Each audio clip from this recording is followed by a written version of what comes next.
મિત્રો, આજે 8 માર્ચ એટલે ઇન્ટરનેશનલ વિમન્સ ડે.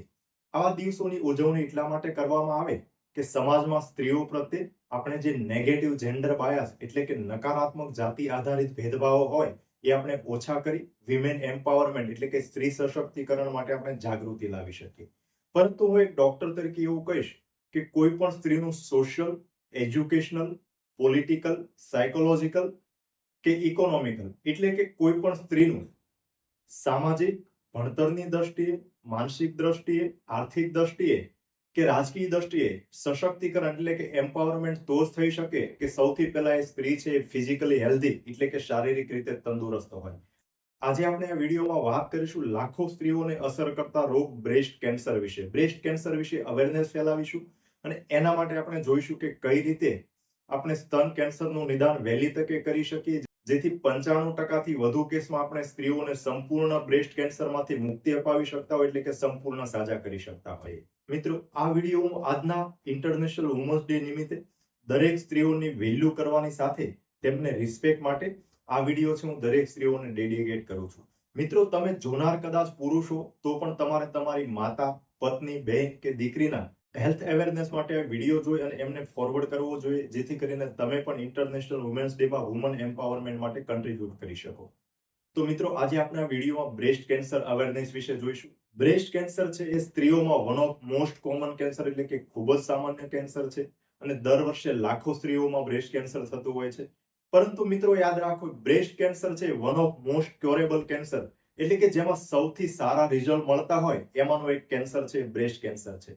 એવું કહી શકાય કે યોગ્ય સમયે નિદાન કરી અને સારવાર કરવામાં આવે તો એનો ક્યોર રેટ, સર્વાઈવલ રેટ છે 95% કરતા વધુ છે. એટલે એવું કહી શકાય કે 95% બ્રેસ્ટ કેન્સરના દર્દી છે એને જો વહેલી તકે નિદાન કરી અને યોગ્ય સારવાર કરવામાં આવે તો કેન્સરમાંથી સંપૂર્ણ મુક્ત થતા હોય અને ટોટલી નોર્મલ લાઈફ આગળ એટલે કે લાઈફ સ્પાન 1 પણ વર્ષ ઓછો થયા વગર દર્દી છે આગળની લાઈફ જીવી શકતા હોય. તો મિત્રો, બ્રેસ્ટ કેન્સર સામે જંગ જીતવો ખૂબ જ આસાન છે અને આ જંગ જીતવાનો મંત્ર છે અર્લી ડિટેક્શન એટલે કે વહેલી તકે નિદાન. તો મિત્રો, આજે આપણે વિડીયોમાં વાત કરીશું કે સ્તન કેન્સર એટલે કે બ્રેસ્ટ કેન્સરનું વહેલી તકે નિદાન કઈ રીતે થઈ શકે અને એના માટે ખૂબ જ મહત્વની અને અગત્યની મેથડ છે સેલ્ફ બ્રેસ્ટ એક્ઝામિનેશન. એટલે કે આપણે કોઈ પણ ડોક્ટર પાસે ગયા વગર જાતે જ કઈ રીતે એવી સ્તનની તપાસ કરી શકીએ કે જેનાથી વહેલી તકે સ્તન કેન્સરનું નિદાન થઈ શકે અને જો વહેલી તકે નિદાન થાય તો આપણે સ્તન કેન્સરમાંથી કઈ રીતે સંપૂર્ણ રીતે મુક્ત થઈ શકીએ. મિત્રો, બ્રેસ્ટ કેન્સરના અર્લી ડિટેક્શન માટેની મેથડ જોતા પહેલા આપણે ટૂંકમાં જોઈ લઈએ કે બ્રેસ્ટ કેન્સર થવા માટેના રિસ્ક ફેક્ટર કેવા હોય એટલે કે કેવા લોકોમાં બ્રેસ્ટ કેન્સર થવાની શક્યતાઓ વધુ હોય. તો સૌથી પહેલું જોઈએ તો family history of breast cancer એટલે કે જે લોકોને જેમના ફર્સ્ટ ડિગ્રી બ્લડ રિલેટિવ એટલે કે જે સ્ત્રીઓની એમને માતાને, બહેનને, માસીને કે એમને કોઈની સ્તન કેન્સર હોય તો એમને સ્તન કેન્સર થવાની શક્યતાઓ વધુ રહેતી હોય. પરંતુ અહીંયા યાદ રાખો કે હજુ અત્યારે પણ 75 થી 80% સ્તન કેન્સરના કેસ છે એ સ્પોરેડિક કેસ હોય એટલે કે જેમાં કોઈ ફેમિલી હિસ્ટ્રી ના હોય. એટલે એનો અર્થ એવો થયો કે જો ઘરમાં કોઈને ફર્સ્ટ ડિગ્રી રિલેટિવમાં જો બ્રેસ્ટ કેન્સર હોય એટલે કે માતાને કેન્સર હોય તો એમના દીકરીએ કે બહેને એવું કોઈ ગભરાવાનું, ટેન્શનમાં, પેનિકમાં આવવાની જરૂર નથી કે મને કેન્સર થશે. પરંતુ જેમને ફેમિલીમાં ફર્સ્ટ ડિગ્રી રિલેટિવમાં બ્રેસ્ટ કેન્સર હોય એમને થવાની શક્યતાઓ થોડી વધુ હોય એટલે એમને થોડું વધુ સાવચેત રહેવું જોઈએ, એમને નિદાન માટે વધુ જાગૃત રહેવું જોઈએ. આ ઉપરાંત બ્રેસ્ટ કેન્સર થવા માટેનું બીજું રિસ્ક ફેક્ટર છે અર્લી મિનાર્કી એન્ડ લેટ મેનોપોઝ એટલે કે જેટલું નાની ઉંમરે મેન્સિસ વધુ સ્ટાર્ટ થાય અને જેટલું લેટ ઉંમર સુધી વધુ ચાલુ થાય એમને બ્રેસ્ટ કેન્સર થવાની શક્યતાઓ વધુ રહેતી હોય. આ ઉપરાંત ત્રીજું રિસ્ક ફેક્ટર છે ફર્સ્ટ ચાઇલ્ડ એટ લેટ એજ એટલે કે જેમનું પ્રથમ બાળક છે જેટલી મોડી ઉંમરે થાય એમને બ્રેસ્ટ કેન્સર થવાની શક્યતાઓ વધુ રહેતી હોય. ચોથું રિસ્ક ફેક્ટર છે લેસ બ્રેસ્ટ ફીડિંગ એટલે કે જે સ્ત્રીઓમાં બ્રેસ્ટ ફીડિંગ ઓછું કરાયું હોય એ લોકોને બ્રેસ્ટ કેન્સર થવાની શક્યતાઓ વધુ હોય. એવું કહી શકાય કે બ્રેસ્ટ ફીડિંગ છે એ કદાચ બ્રેસ્ટ કેન્સર માટેની વેક્સિન જેવું કામ કરે છે એવું પણ કહી શકાય. હવે આગળ જોઈએ તો બ્રેસ્ટ કેન્સર થવા માટેનું પાંચમું રિસ્ક ફેક્ટર છે ટોબેકો એન્ડ આલ્કોહોલ એબ્યુઝ એટલે કે જે લોકોમાં દારૂ કે તમાકુનું વ્યસન હોય એમને સ્તન કેન્સર થવાની શક્યતાઓ વધુ રહેતી હોય. આ ઉપરાંત છઠ્ઠું રિસ્ક ફેક્ટર છે ઓબેસિટી કે ઓવરવેટ જેમનામાં સ્થૂળતા કે વધારે વજન હોય એમને સ્તન કેન્સર તથા એન્ડોમેટ્રિયલ કેન્સર થવાની શક્યતાઓ વધુ રહેતી હોય. આ ઉપરાંત સાતમું રિસ્ક ફેક્ટર છે એક્સપોઝર ટુ રેડિયેશન એટલે કે આપણે કોઈ પણ બીજા કારણોસર રેડિયેશન એટલે કે રેડિયોથેરાપી લીધી હોય તો એના લીધે પણ સ્તન કેન્સર થવાની શક્યતાઓ વધુ રહેતી હોય. આ ઉપરાંત 8મું રિસ્ક ફેક્ટર છે હોર્મોનલ ટ્રીટમેન્ટ ફોર મેનોપોઝ. જો આપણે કોઈ મેનોપોઝ માટે હોર્મોનની સારવાર લીધી હોય તો એના કારણે પણ સ્તન કેન્સર થવાની શક્યતાઓ થોડી વધુ રહેતી હોય. તો મિત્રો આ પ્રકારના જે રિસ્ક ફેક્ટર હોય એમને બ્રેસ્ટ કેન્સર થવાની શક્યતાઓ વધુ રહેતી હોય તો એ લોકોએ વધુ જાગૃત રહી વધુ સાવચેત રહેવું જોઈએ, જેથી કરીને એમનું અર્લી ડિટેક્શન એટલે કે વહેલી તકે નિદાન થઈ શકે. હવે આપણે ટૂંકમાં જોઈએ કે બ્રેસ્ટ કેન્સર એટલે કે સ્તન કેન્સરના લક્ષણો કેવા હોય. તો એની અંદર સૌથી પહેલું સૌથી કોમન લક્ષણ જોઈએ તો બ્રેસ્ટ લમ્પ એટલે કે સ્તનમાં ગાંઠ થવી. મિત્રો અહીંયા યાદ રાખો કે બ્રેસ્ટ કેન્સરનું સૌથી કોમન લક્ષણ બ્રેસ્ટ લમ્પ એટલે કે સ્તનમાં ગાંઠ છે, પરંતુ એવું નથી કે સ્તનમાં ગાંઠ છે એ મોટા ભાગે કેન્સરની જ હોય.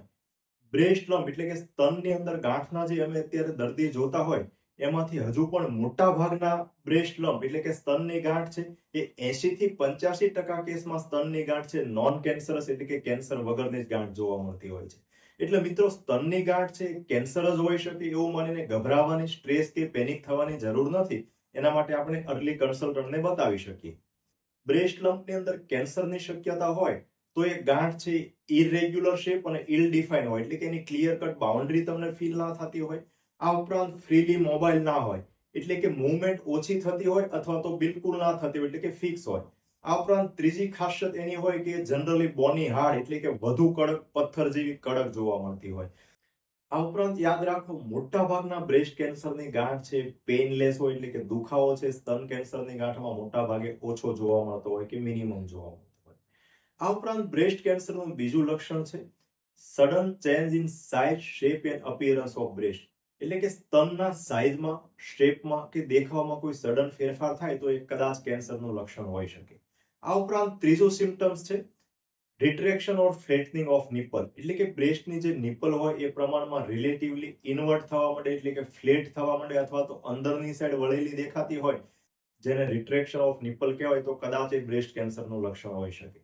આ ઉપરાંત ચોથો ફેરફાર છે સ્કિન ચેન્જીસ ઓફ બ્રેસ્ટ એટલે કે બ્રેસ્ટની સ્કિનમાં અમુક એવા ફેરફાર થતા હોય, ખાસ કરીને ડિમ્પલિંગ એટલે કોઈ ખાડો પડતો હોય, રેડનેસ થતી હોય કે બ્રાઉન કે બ્લેકિશ ડિસ્કલરેશન થતું હોય.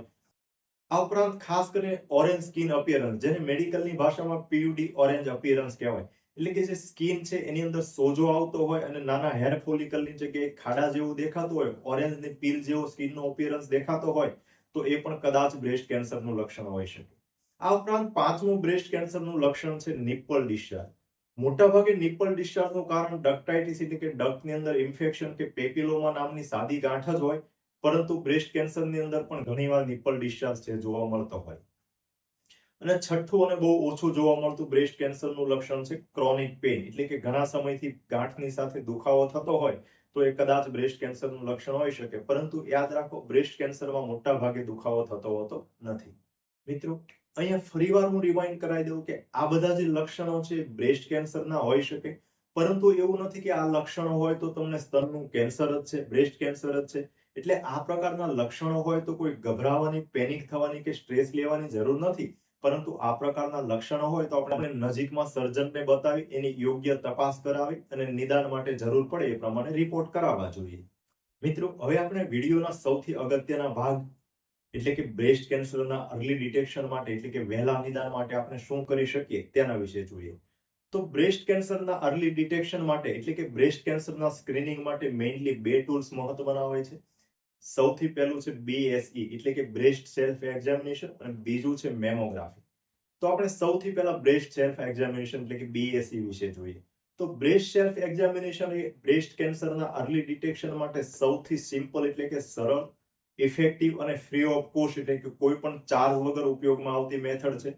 તો બ્રેસ્ટ સેલ્ફ એક્ઝામિનેશન વિશે દરેક સ્ત્રીઓએ ચોક્કસ જાણવું જોઈએ. તો આપણે સૌથી પહેલા જોઈએ કે બ્રેસ્ટ સેલ્ફ એક્ઝામિનેશન છે કઈ રીતે કરવામાં આવતું હોય. તો બ્રેસ્ટ સેલ્ફ એક્ઝામિનેશન એટલે કે BSE મેઇનલી 3 સ્ટેપમાં કરવામાં આવતું હોય.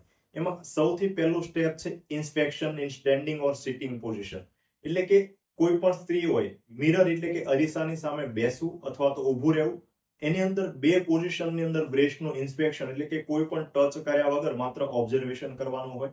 એક પોઝિશનની અંદર arm by side of body એટલે કે હાથ છે શરીરની સાઈડમાં રાખી અને બીજી પોઝિશનની અંદર છે આર્મ રેઝ ઓવરહેડ એટલે કે હાથ છે, બંને હાથ છે એ ઉપર માથા બાજુ ઊંચા કરી અને એ રીતે બ્રેસ્ટનું એક્ઝામિનેશન કરવાનું હોય. હવે આપણે જોઈએ કે સ્ટેપ 1 માં માત્ર ઇન્સ્પેક્શન એટલે કે ઓબ્ઝર્વેશન કરવાનું હોય, એની અંદર શું શું જોવાનું હોય. તો ઇન્સ્પેક્શનની અંદર મેઇનલી 4 વસ્તુ જોવાની હોય. એની અંદર સૌથી પહેલા જોઈએ તો કોઈ પણ વિઝિબલ એટલે કે બહાર દેખાતી કોઈ પણ ગાંઠ, લંપ એટલે કે કોઈ બહારની સાઈડ ગાંઠ કે એવું કંઈ દેખાય છે કે નહીં એ જોવાનું. બીજું ઇન્સ્પેક્શન કરવાનું છે change in skin of breast એટલે કે બ્રેસ્ટની ઉપર જે સ્કિન રહેલી હોય એની અંદર કોઈ ડિમ્પલિંગ એટલે કે ખાડો પડતો હોય, રેડનેસ થતી હોય, કોઈ ડાર્કનેસ, ડાર્ક ડિસ્કલરેશન થતું હોય, અથવા તો આપણે જોયું એમ સ્કિનની અંદર પીયુડી ઓરેન્જ એટલે કે ઓરેન્જ પીલ અપિયરન્સ જેવી સ્કિન થતી હોય તો એ પ્રકારના સ્કિનના ચેન્જીસ નોટિસ કરવા. આ ઉપરાંત ત્રીજું ઓબ્ઝર્વેશન છે ચેન્જ ઇન નિપલ એટલે કે નિપલની અંદર રિટ્રેક્શન કે ફ્લેટનિંગ થતું હોય તો એનું અંદર ઓબ્ઝર્વેશન કરવું. આ ઉપરાંત ચોથું ઓબ્ઝર્વેશન છે sudden change in breast size, shape and appearance એટલે કે સ્તનની અંદર કોઈ પણ સાઇઝમાં, શેપમાં કે અપિયરન્સમાં કોઈ સડન એટલે કે અચાનક ફેરફાર થતો હોય તો એની નોંધ કરીએ. તો મિત્રો આ 4 વસ્તુ છે આપણે બ્રેસ્ટ સેલ્ફ એક્ઝામિનેશનના પાર્ટ 1 એટલે કે સ્ટેપ 1 ઇન્સ્પેક્શનની અંદર જોતા હોઈએ છીએ. આ ઓબ્ઝર્વેશન એટલે કે ઇન્સ્પેક્શન પછી સેકન્ડ સ્ટેપ છે feeling of breast in sitting or standing condition અને ત્રીજું સ્ટેપ છે feeling or palpating breast in sleep lying down position. તો સ્ટેપ 2 અને 3 એ બંનેની અંદર બ્રેસ્ટનું પાલ્પેશન એટલે કે બ્રેસ્ટની ફિલિંગ એ બ્રેસ્ટનું પાલ્પેશન કરવામાં આવે. બ્રેસ્ટના પાલ્પેશન માટે સ્ત્રીએ પોતાની 3 થી 4 ફિંગર હોય એના ડિસ્ટલ પાર્ટ કે ટીપનો ભાગનો ઉપયોગ કરવાનો અને એના માટે કોઈ પાર્ટ મિસ નહીં થાય એના માટે સર્ક્યુલર મેથડનો ઉપયોગ કરવાનો. એના માટે આપણે પેરીફેરી એટલે કે દૂરના ભાગથી પાલ્પેશન શરૂ કરી અને ધીમે ધીમે સેન્ટ્રલ એરિયા એટલે કે નિપલ એરિયોલાના ભાગ તરફ આપણે ઇન્સ્પેક્શન કરતા હોય જેથી બ્રેસ્ટનું થ્રુઆઉટ એક્ઝામિનેશન થઈ શકે. હવે આની અંદર ઓબ્ઝર્વેશન શું કરવાનું? તો ઓબ્ઝર્વેશનની અંદર પાલ્પેશન દરમિયાન તમને બ્રેસ્ટના કોઈ ભાગમાં પર્ટિક્યુલર હાર્ડનેસ ફીલ થતી હોય કે કોઈ લમ્પ એટલે કે ગાંઠ ફીલ થતી હોય એનું પાલ્પેશન કરવાનું હોય છે. આ ઉપરાંત અહીંયા ખાસ એ યાદ રાખવું કે સંપૂર્ણ એટલે કે આખા બ્રેસ્ટનું પાલ્પેશન એટલે કે એક્ઝામિનેશન તો કરવું જ, પરંતુ ખાસ અગત્યનું બંને બાજુના અંડરઆર્મ્સ એટલે કે આર્મપીટ, એક્ઝિલા એનું પણ પાલ્પેશન ખૂબ જ મહત્વનું છે. કારણ કે ઘણીવાર કોઈ બ્રેસ્ટ કેન્સરની ગાંઠ નાની હોય પરંતુ એનો ફેલાવો થઈને એટલે કે એના લિમ્ફ નોડ એન્લાર્જમેન્ટ છે એ એક્ઝિલામાં જોવા મળતા હોય. આ ઉપરાંત ઘણીવાર બ્રેસ્ટનો જે અમુક પોર્શન એક્ઝિલરી ટેલ ઓફ બ્રેસ્ટ કહીએ એ ભાગમાં પણ લમ્પ કેવું જોવા મળતું હોય તો બ્રેસ્ટ સેલ્ફ એક્ઝામિનેશનમાં એક્ઝિલા એટલે કે અંડરઆર્મનું એક્ઝામિનેશન પાલ્પેશન એ પણ ખૂબ જ મહત્વનું છે. મિત્રો અહીંયા યાદ રાખો કે બ્રેસ્ટનું સ્ટ્રક્ચર કે બનાવટ કંઈક અંશે એવી હોય કે એની અંદર અમુક પોર્શનની અંદર એટલે કે અમુક ભાગમાં કોઈ ગાંઠ હોય તો એ સિટિંગ પોઝિશન કે સ્ટેન્ડિંગ એટલે કે ઊભા કે બેઠા સારી રીતે જોઈ શકાય અને અમુક લોકેશનમાં ગાંઠ હોય તો આપણે સૂતા સારી રીતે એમને ઓબ્ઝર્વ કરી શકીએ. એટલા માટે કદાચ તમને એવું હોય કે ઊભા ઓબ્ઝર્વેશન કરી લીધું તો સૂઈને ત્રીજા સ્ટેપનું એક્ઝામિનેશન કરવાની જરૂર નથી, પરંતુ બને ત્યાં સુધી આગ્રહ રાખો કે બ્રેસ્ટ સેલ્ફ એક્ઝામિનેશન છે એ સિટિંગ કે સ્ટેન્ડિંગ કન્ડિશનની સાથે લાઇન ડાઉન એટલે કે સૂતા પણ બ્રેસ્ટ એક્ઝામિનેશન છે આપણે ચોક્કસ કરવું જોઈએ. મિત્રો આપણે વિડીયોમાં જોયું કે બ્રેસ્ટ સેલ્ફ એક્ઝામિનેશન કઈ રીતે કરવું. હવે આપણે અગત્યનો પાર્ટ જોઈએ કે બ્રેસ્ટ સેલ્ફ એક્ઝામિનેશન કોણે કરવું જોઈએ, કેટલા સમયે કરવું જોઈએ અને કેવા સમયે કરવું જોઈએ. તો 20 વર્ષથી મોટી ઉંમરની દરેક સ્ત્રીઓએ બ્રેસ્ટ સેલ્ફ એક્ઝામિનેશન કરવું જોઈએ અને દર 30 દિવસે એટલે કે મહિને એકવાર બ્રેસ્ટ સેલ્ફ એક્ઝામિનેશન કરવું જોઈએ. આ ઉપરાંત તમે ઘણીવાર ઓબ્ઝર્વ કર્યું હશે કે ઘણી બધી સ્ત્રીઓમાં મેન્સિસના સમયે બ્રેસ્ટમાં હેવીનેસ લાગવી, ગાંઠ જેવું ફીલ થવું, દુખાવો થવો આ પ્રકારના જે ચેન્જીસ છે એ હોર્મોનના કારણે જોવા મળતા હોય.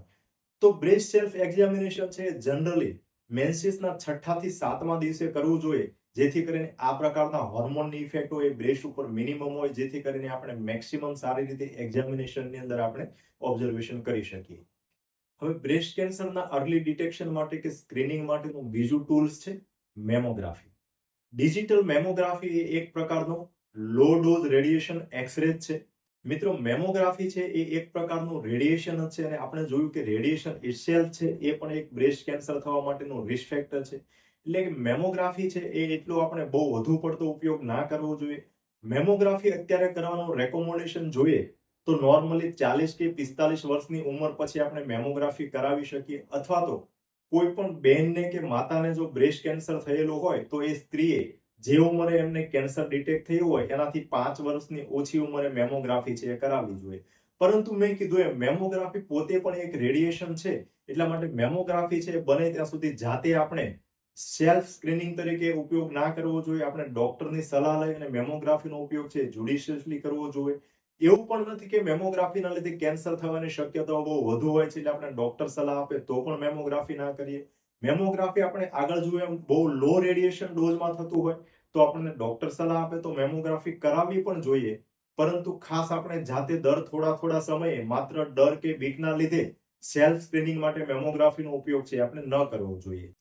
તો મિત્રો અર્લી બ્રેસ્ટ કેન્સરના ડિટેક્શન માટે એટલે કે બ્રેસ્ટ કેન્સરના સ્ક્રીનિંગ માટે બ્રેસ્ટ સેલ્ફ એક્ઝામિનેશન એટલે કે BSE એ સૌથી શ્રેષ્ઠ, સરળ, કોસ્ટ ઇફેક્ટિવ અને એકદમ સેલ્ફ એપ્લિકેબલ ટૂલ્સ છે તો એનો ઉપયોગ આપણે કરીએ. આ વિડીયો જોઈ અને તમને કંઈ પણ કન્ફ્યુઝન હોય તો તમે કોમેન્ટ્સ બોક્સમાં પૂછી શકો છો તથા વિડીયોને બીજાને મોકલો જેથી કરીને બીજા લોકોને પણ આ પ્રકારની અવેરનેસ ફેલાતી રહે અને જેના કારણે કોઈ પણ વ્યક્તિને બ્રેસ્ટ કેન્સર હોય તો બને એટલું વહેલી તકે નિદાન થઈ શકે. અને આપણે જોયું કે બ્રેસ્ટ કેન્સર એટલે કે સ્તનના કેન્સરના સામે જંગ જીતવા માટે સૌથી સ્ટ્રોંગ, સૌથી મોટું જો કોઈ પણ શસ્ત્ર હોય તો એ છે અર્લી ડિટેક્શન એટલે કે વહેલી તકે થતું નિદાન.